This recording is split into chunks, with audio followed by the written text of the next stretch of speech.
had 3 great sessions so far, and we're going to have some excellent ones to come. But we've got a Q&A session at the moment. And who's got the first question? We've got a gentleman right at the front. You keep getting questioned today. And again, if you can again say who you are and where you're from, please. Right. Michael Parker, Chair of Croydon Health Services NHS Trust.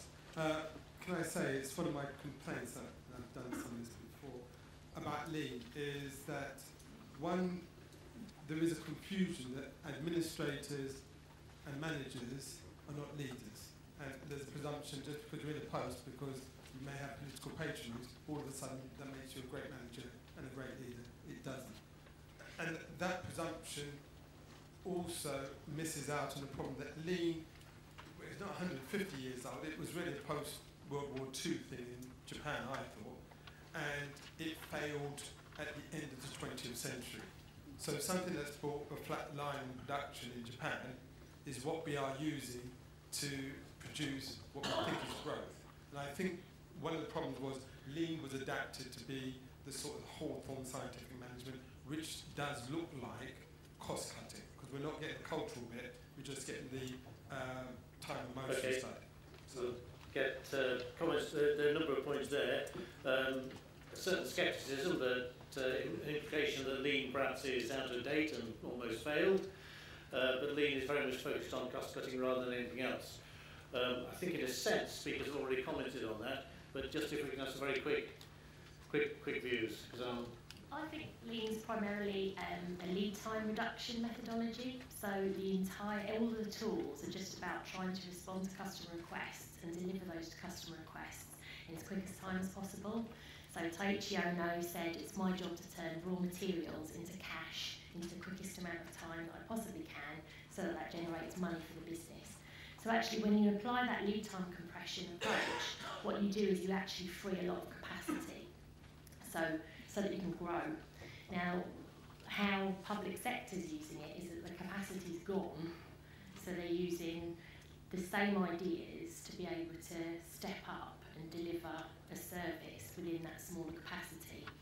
So it's not the way that beautiful Lean was intended to be used, but I think that to say that you can't try and make resource-constrained organisations work using a Lean approach. Okay, good. Right, hold on, no need to... Okay, just very quickly, self-promotion. I've just written a paper called Lean in Health Services, The Unfulfilled Promise, which is in Social Science and Medicine, which picks up on exactly that point.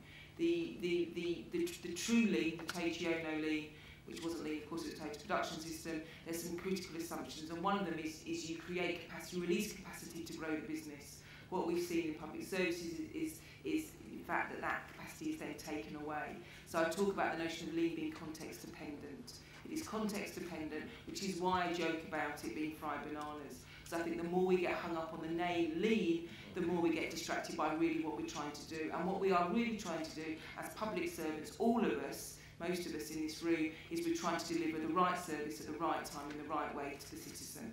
And I think that's why we've got to get less hung up on that. And I could have a good debate with you about Hawthorne experiments and some of the cynicism that went around that when I interviewed the research that was on that broke all the rules that the Hawthorne effect was about. But that's another conversation.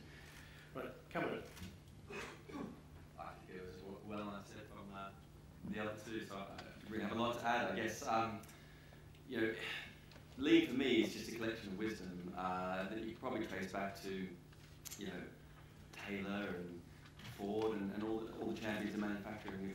It's weird with how its roots.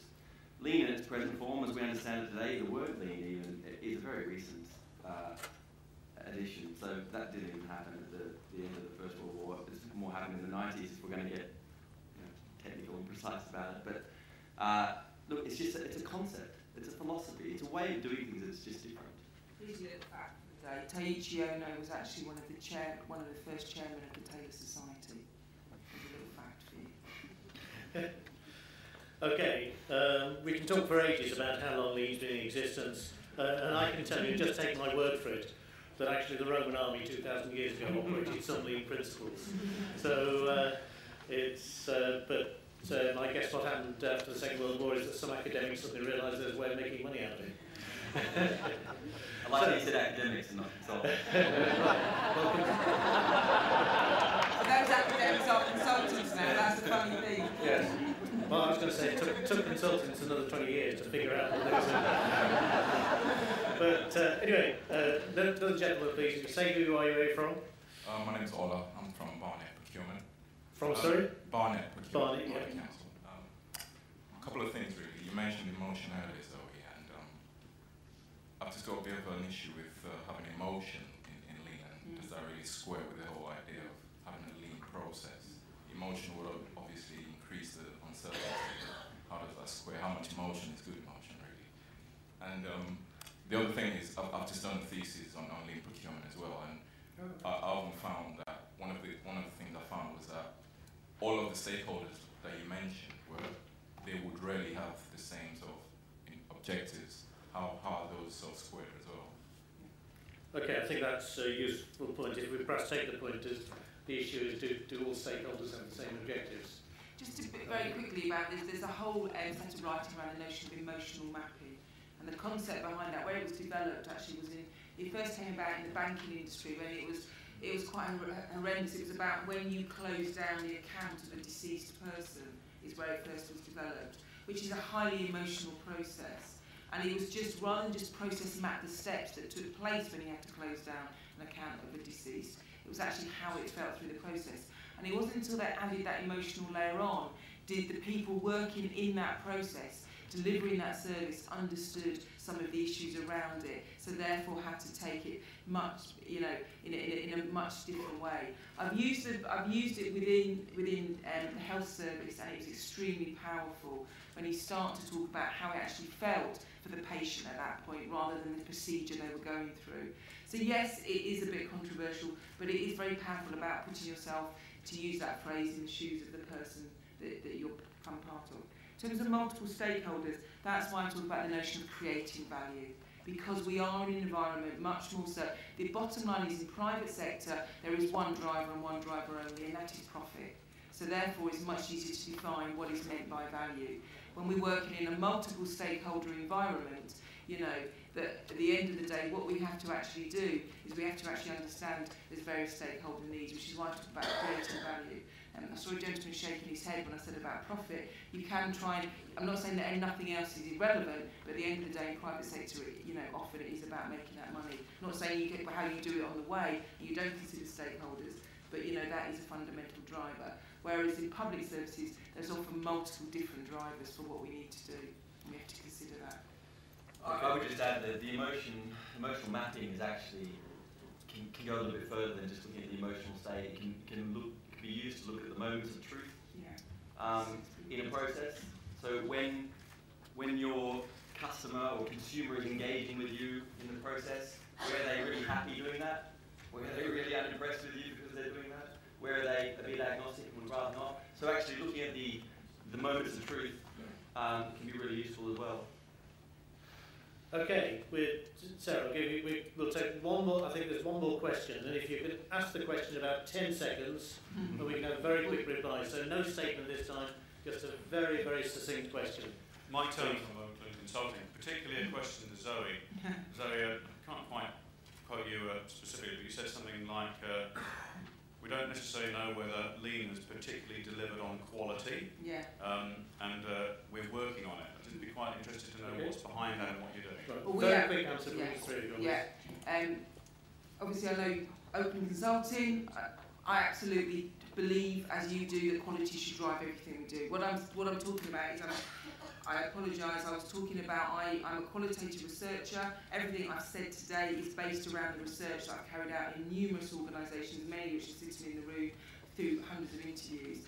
And what the evidence has shown me, I should be clearer, is that what we've seen lean in public service particularly being able to deliver against time and against cost. What there's less evidence for at the moment in public services is how it's delivered to help support raising quality. That's what I think you would probably agree with that as well. We need better evidence base because that's what it should be doing. That should be one of the major drivers. So, Sarah, can you make a comment on that? You probably, I hope you agree with Zoe. Maybe you don't. I fully agree.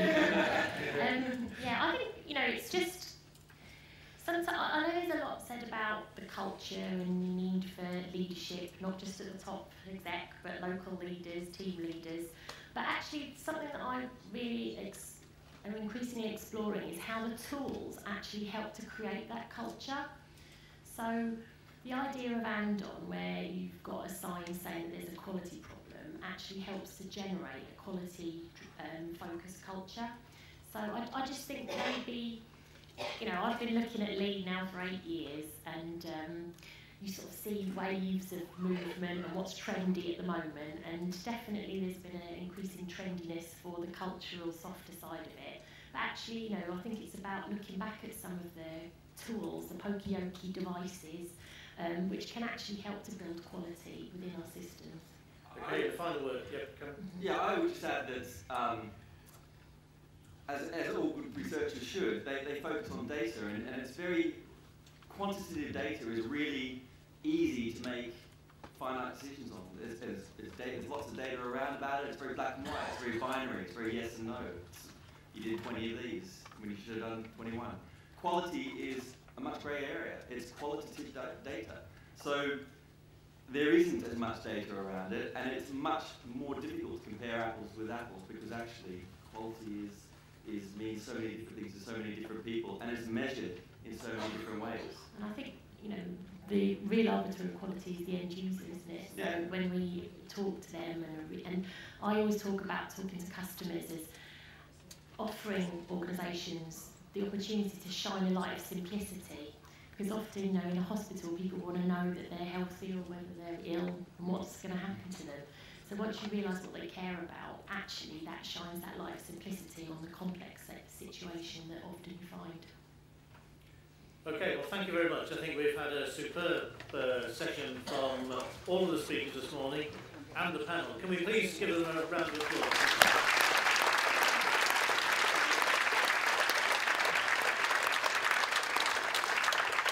I suppose I can get the final word in, but my experience is that when applying Lean to address quality problems, the efficiencies quite often fall out.